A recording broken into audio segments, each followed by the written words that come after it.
Hey guys, welcome back to my channel.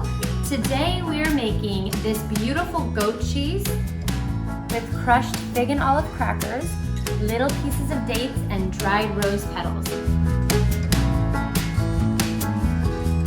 So if you want to make this process go by a lot quicker, you can finely chop these in either a food processor or even a blender.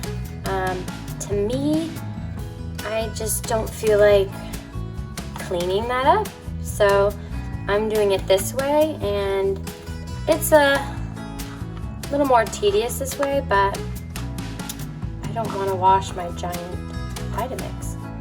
So this is what they're going to look like when you cut them, and they kind of look like a little olive, and I want to half them like so. And these are about, I think about 6 or 7 dates I'm using for this log of cheese.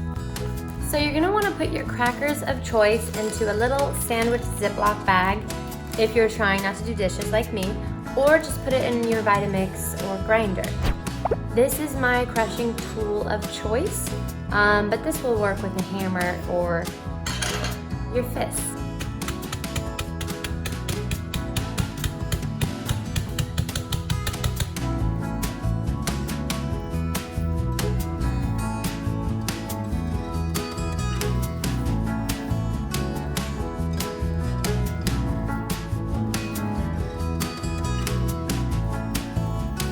Okay, so once you have your dates sliced and your crackers crushed, you're going to get to the fun part, and it's rolling the goat cheese.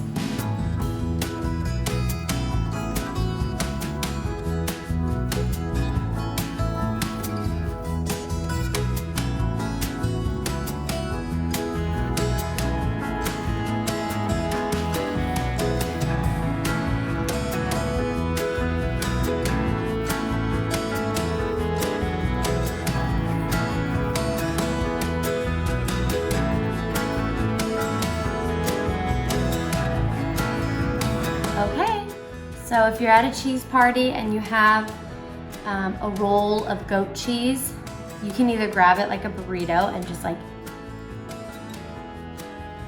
bite into it, or if you want to be like a classier lady, then that was, just cut it with a cheese knife. And don't forget to subscribe to my channel and follow me on Instagram at suddenlysofia, that's Sophia with an F, and follow Olive and Nectar. Thanks guys, see you next time. Update with the goat cheese, I'm using the rest of it on this cucumber salad with cilantro balsamic, and it's gonna be delicious.